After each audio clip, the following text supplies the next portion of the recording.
Good afternoon. Today is January 16th, 2026. And for the afternoon reading, we have two more chapters in the book of Genesis, 39 and 40.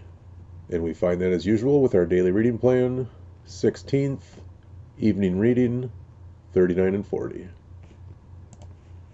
So we continue on the story of Joseph.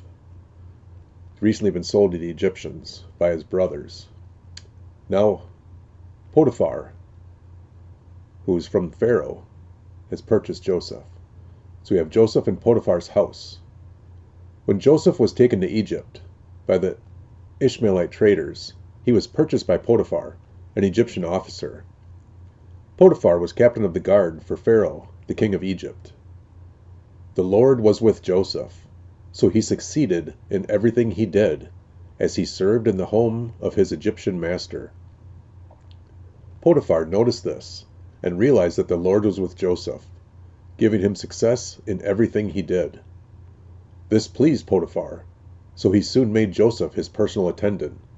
He put him in charge of his entire household and everything he owned.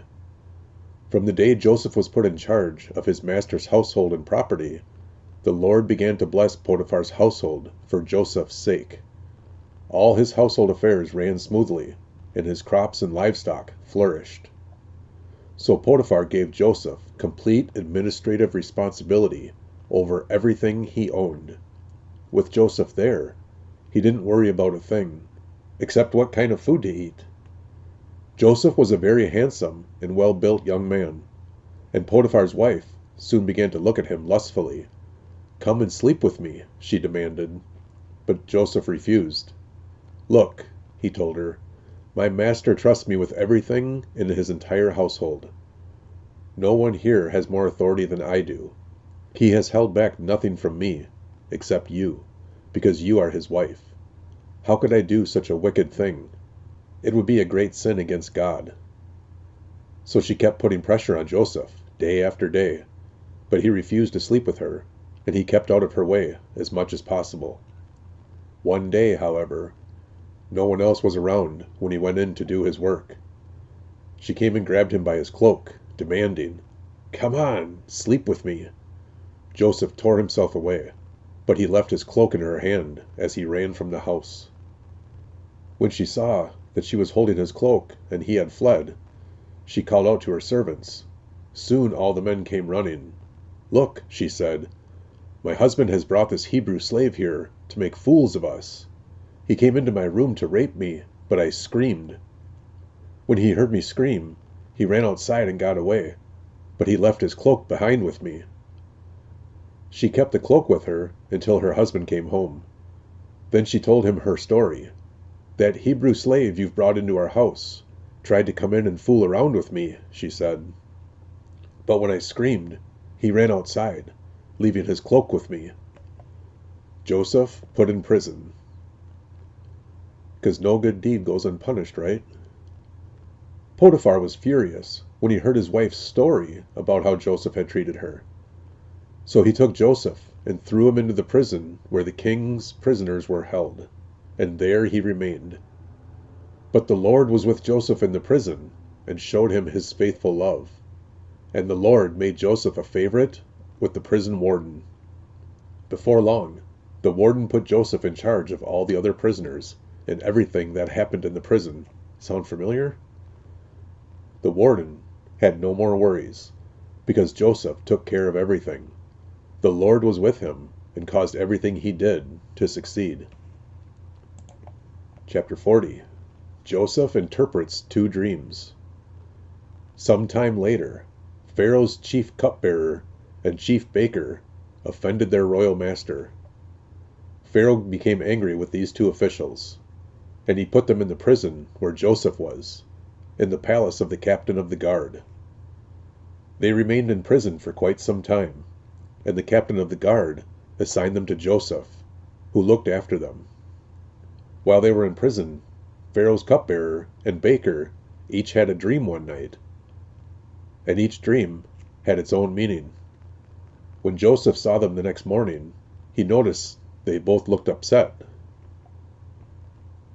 "Why do you look so worried today?" he asked them. And they replied, We both had dreams last night, but no one can tell us what they mean." "Interpreting dreams is God's business," Joseph replied.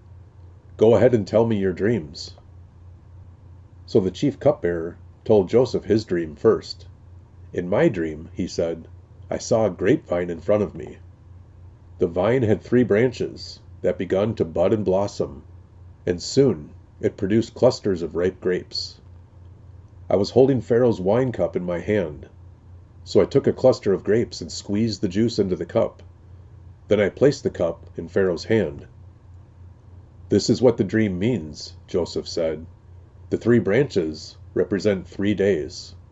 Within 3 days, Pharaoh will lift you up and restore you to your position as his chief cupbearer. And please remember me and do me a favor when things go well for you. Mention me to Pharaoh so he might let me out of this place. For I was kidnapped from my homeland, the land of the Hebrews, and now I'm here in prison, but I did nothing to deserve it." When the chief baker saw that Joseph had given the first dream such a positive interpretation, he said to Joseph, "I had a dream too.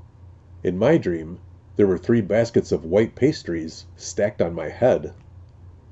The top basket contained all kinds of pastries for Pharaoh, but the birds came and ate them from my basket on my head." "This is what the dream means," Joseph told him. "The 3 baskets also represent 3 days. 3 days from now, Pharaoh will lift you up and impale your body on a pole. Then birds will come and peck away at your flesh." Whoa. Pharaoh's birthday came 3 days later, and he prepared a banquet for all his officials and staff.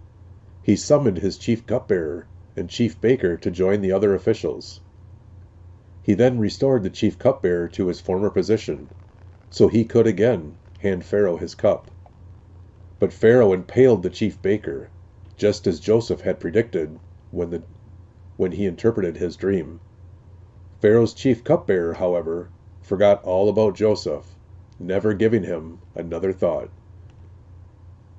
And Joseph remains in prison. That wraps up 2 more chapters in the book of Genesis. Thank God it's Friday.